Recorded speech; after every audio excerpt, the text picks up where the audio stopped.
This is for educational use only. Our group grants permission for our instructor, Mr. Roldan Ardinis, to use this as educational material.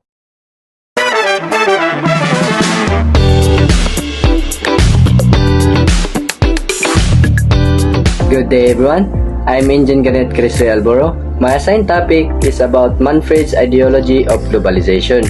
First, let us know who is Manfred Steger. So Manfred Steger is a political theorist and professor of politics.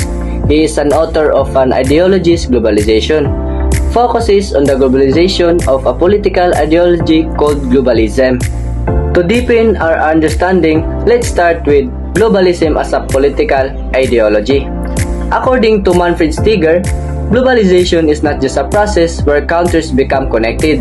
He argues that globalization has developed into belief system, which he calls globalism. Globalism is an ideology because it promotes certain values and ideas about how the world should be organized. It influences how governments, institutions, and even ordinary people think about the economy, politics, and society. Steger emphasized that globalism does not simply describe globalization. It supports and justifies it. Globalism presents globalization as something that is natural, meaning it is a part of human progress.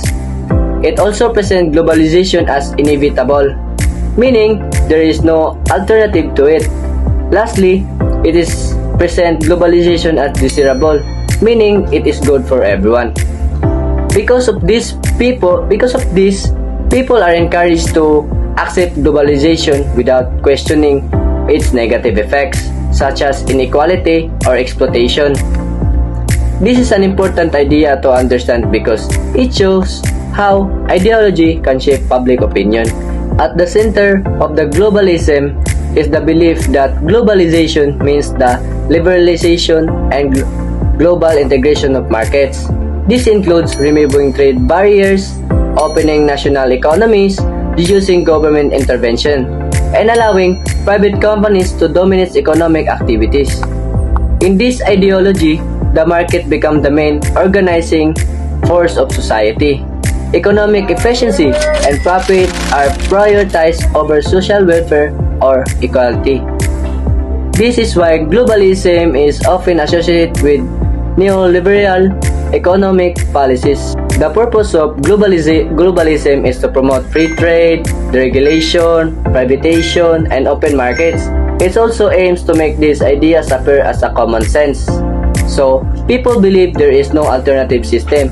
A key thing to remember is that globalism is powerful because it shapes how problems and solutions are defined. If a problem is economic, the solution is often framed as more market freedom. Example, when government privatize healthcare or education and argue that private companies are more efficient. So this reflects the ideology of globalism. The belief in the market is treated as questionable. The core ideas of globalization. According to Manfred's ideology, globalization is defined as the liberalization and global integration of markets. This means that countries open their economies and allow markets to connect worldwide through trade, business, and investments. As globalization grows, national economies become more linked and dependent on one another. Globalization also makes the market the central organizing principle of society. This means that the market becomes the main force shaping decisions in society. Many important activities such as production, jobs, and services are guided by competition, profit, and supply, and demands rather than being centered on government control or community needs. Purpose of globalism. The purpose of globalism is to promote free markets, free trade, deregulation, and privatization. Michael Frieden and his sentiments on globalization. Who is Michael Frieden? Michael Frieden is a British theorist best known for his works of studies of ideology. instead of treating ideologies as a fixed doctrines, Frieden views them as a flexible system of ideas that change over time and context. His approach helps scholars to understand how political ideas are formed, structured, and giving meaning. One of Frieden's major contributions is his morphological analysis of ideologies. This approach explains that ideologies are made up cluster of political concepts such as freedom, equality, justice, authority, and power.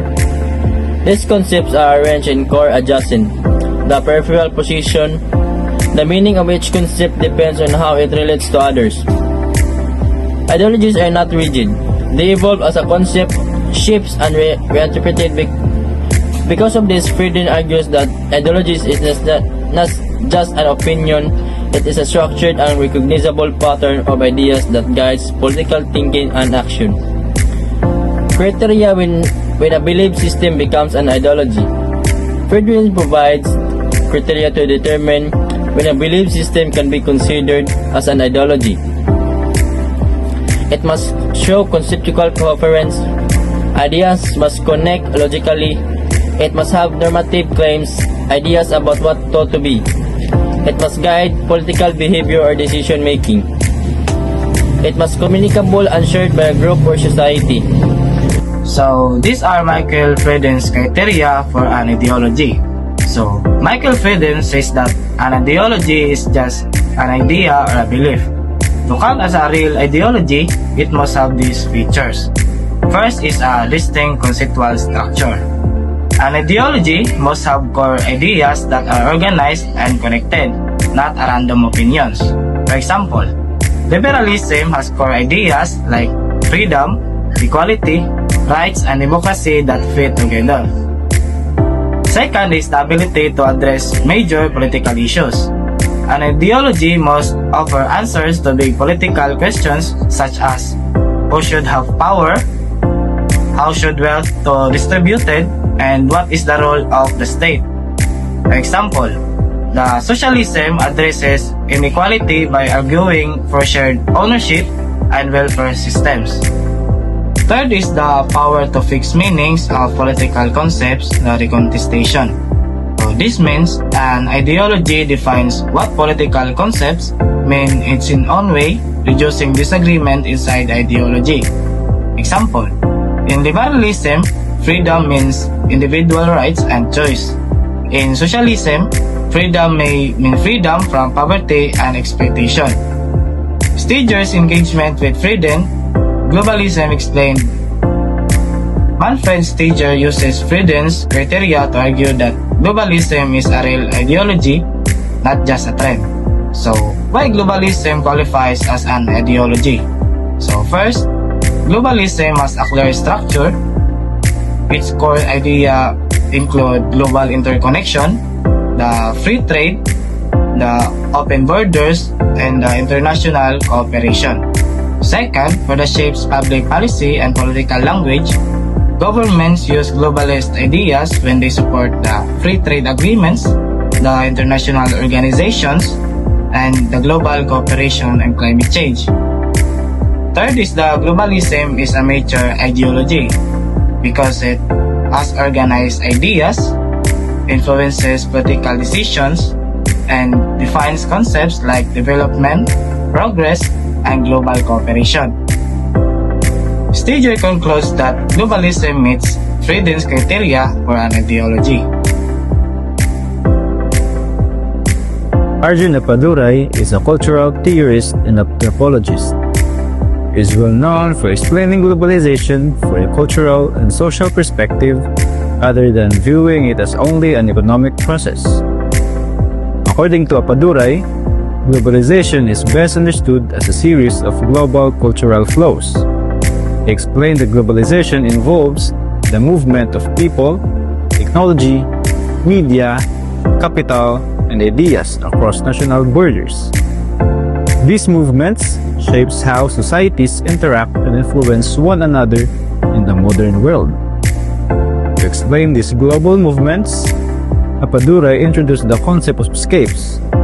The idea of scapes helps us understand how culture, information, and resources flow globally in complex ways. One of Padura's key contribution is his argument that globalization is disjunctive and uneven. This means that global flows do not move together or at the same pace. For example, technology may spread quickly in some countries, while ideas or capital may move more slowly than others. In conclusion, Arjuna Padurai's contribution helps us see globalization as a dynamic and uneven process, shaped by multiple cultural and social flows, not just economic forces. I am Cadet Abasolo Jidon, and I'll be the one to discuss about the 5 scapes of globalization. First is ethnoscapes. Ethnoscape refers to human migration, the flows of people across boundaries. For example, migrants, tourists, and refugees. Mediascapes refers to the spread of electronic and print media, shaping culture narratives and trends globally. Platforms like TikTok and Netflix showcase this, spreading contents and transcends borders and blends culture.